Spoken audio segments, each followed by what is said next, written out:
All right, guys, so we're continuing with the band workout. I'm going to give you another round to do here. To be honest, with YouTube, for some reason, if the workouts are longer than 5 minutes, it takes almost all day long to upload those to YouTube and then put them on Facebook.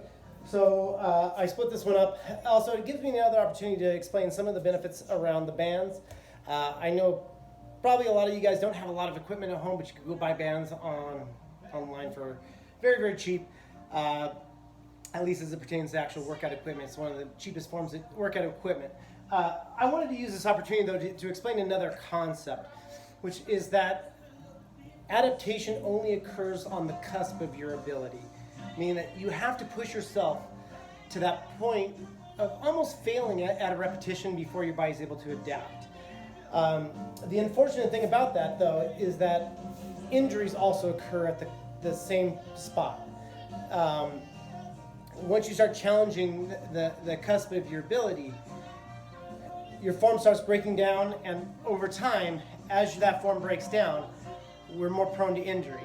One of the nice things about the band is that your likelihood of injuring yourself with the band is considerably less with doing weighted exercises, doing things like dumbbells, barbells, pull-ups. Even bodyweight stuff can be considerably more dangerous than just doing the bands. So there is a little bit of a silver lining to being stuck at home and having nothing to work out with other than the bands.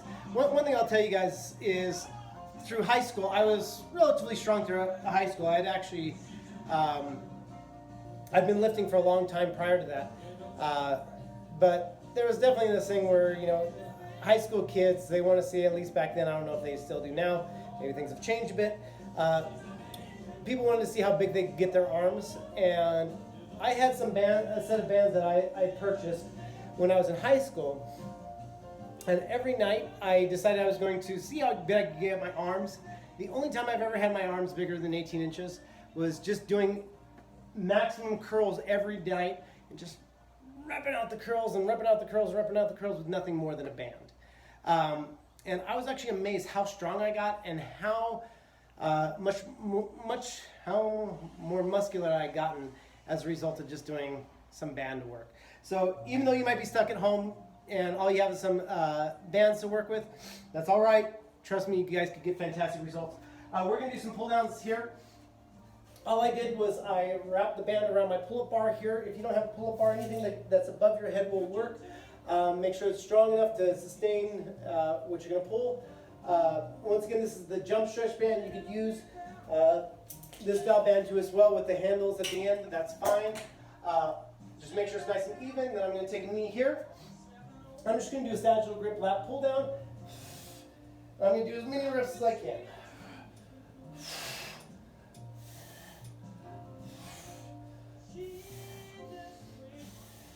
As you're doing these, try to focus on different pressure through your hand. Try to focus on your breathing. Try to focus on squeezing. See where you feel it in different spots as you focus on different things. And I'm going to try to push it as far as I possibly can. As I bring those elbows down, I want to reach toward the sky as high as I can with my chest, squeezing my shoulder blades together and down. Try to pull your elbows all the way down to the ground.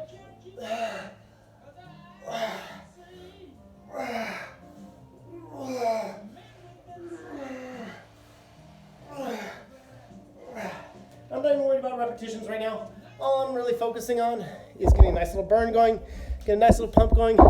For the next one, I have this set of bands here with the handles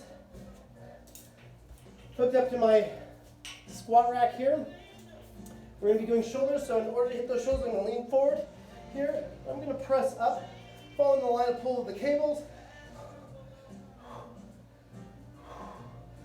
And once again, just primarily focusing on getting that burn by doing these back to back like this. We're going to hit the cardio a little bit, but we're really looking to trap as much blood in that muscle within that set as we can. Focus on feeling that muscle with every repetition. And one of the things that too many people neglect is getting that feeling those muscles contract.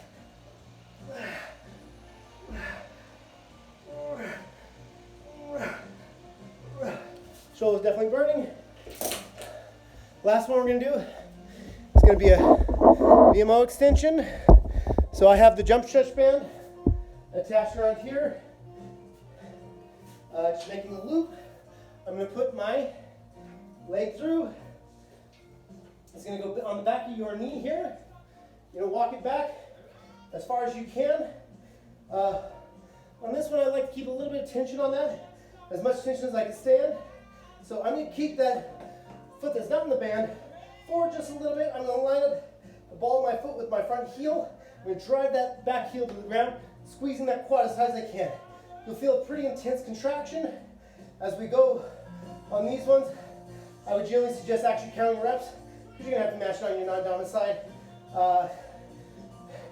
If you're not confident in yourself, I would start non-dominant first and match with your dominant. For me, what I like to do is to get as many as I can on my dominant and then force myself to match it, even if I have to break it up a little bit with my non-dominant, to make sure my non-dominant is catching up. If you get the right level of tension, it feels like it's going to pull you back. You got to lean back a little bit. Try to really squeeze that quad as tight as you can, though. Let's get 5, 4, 3, 2, and 1. And we're going to switch. That quad's definitely on fire. I'm really trying to load it. I would generally try to take a little better, get a better idea of where I left off. Make sure the distance is the same. I didn't count repetitions, so this might not be the same. I'm trying to talk and count at the same time. It's not working that well. All we're doing is bending that knee, letting that heel come up off the ground, and driving that heel back down on the ground. If this one is hurting the back of your leg, it doesn't hurt to grab a towel and put it in between. Or if you have a lot of hair on the back of your leg, and it's pinching that hair out, by all means, just grab a towel.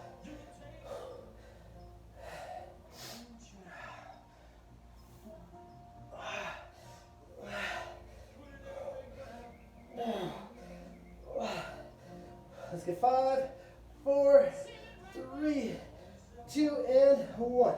Okay, that VMO is that teardrop muscle right in the inside of your knee.